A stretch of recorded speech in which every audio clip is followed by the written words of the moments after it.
जीवन क्या है? प्राचीन काल से हमारा जीवन रहस्यमय बना हुआ है। इस जीवन को जानना जितना प्राचीन काल में कठिन था, उतना आज भी है। कुछ लोग इस शरीर को जीवन मान लेते हैं और उसकी जैविक व्याख्या करने लगते हैं। कुछ लोग जीवन की आंतरिक प्रक्रिया में उलझ जाते हैं।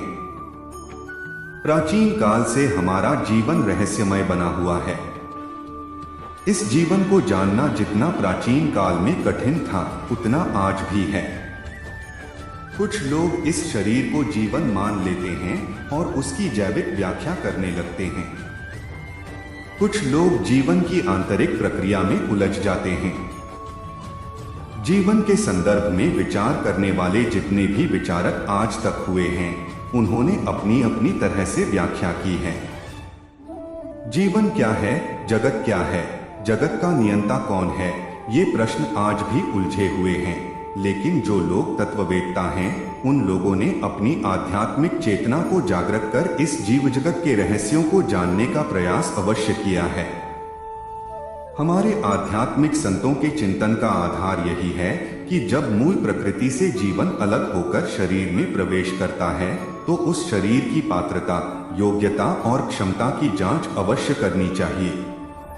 हिंदू धर्म दर्शन की ऐसी मान्यता है कि जीवात्मा शरीर को माध्यम बनाकर परमतत्व या परमानंद को प्राप्त करना चाहता है। इसलिए जीवात्मा को स्वयं प्रबुद्ध और चैतन्य बनना पड़ता है। जीवात्मा तभी तक स्वस्थ विचरण कर सकता है जब शरीर स्वस्थ और प्रसन्न रहे। बीमार शरीर स्वस्थ जीवात्मा को धारण नहीं कर सकता। इसलिए प्राचीन काल से यह अनुभव किया गया कि शरीर आत्मा नहीं है, फिर भी शरीर को नैतिक आचरण करते हुए स्वस्थ रहना पड़ेगा, तभी आत्मधर्म की रक्षा हो सकती है।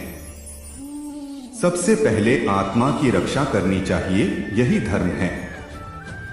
यहाँ आत्मा की रक्षा का अर्थ है शरीर की रक्षा। ऐसा इसलिए क्योंकि आप आत्मा की रक्षा तो कर नहीं सकते, अपने शरीर की रक्षा करेंगे तो स्वतः आत्मा की रक्षा हो जाएगी। जीवात्मा पंचभूतों से निर्मित इस भौतिक शरीर में कैद है। शरीर के बगैर आत्मा के होने का कोई अर्थ नहीं है। इसलिए शरीर धर्म का निर्वाह करने वाले लोग ही शरीर धर्म, आत्मधर्म और परमात्म धर्म का निर्वाह कर सकते हैं। आत्मधर्म के लिए तो आत्मिक चेतना की आवश्यकता पड़ती है। यह चेतना आत्मचिंतन से बढ़ती है। दूसरी ओर शरीर धर्म का पालन तभी हो सकता है जब जिन भौतिक तत्वों से शरीर बना है, उन भौतिक तत्वों का संतुलन हमारे शरीर में बना रहे, क्योंकि जब शरीर बीमार पड़ता है तो इसका एक ही कारण होता है कि शरीर में जो मूल भौतिक तत्व हैं, उनका संतुलन बिगड़ चुका है।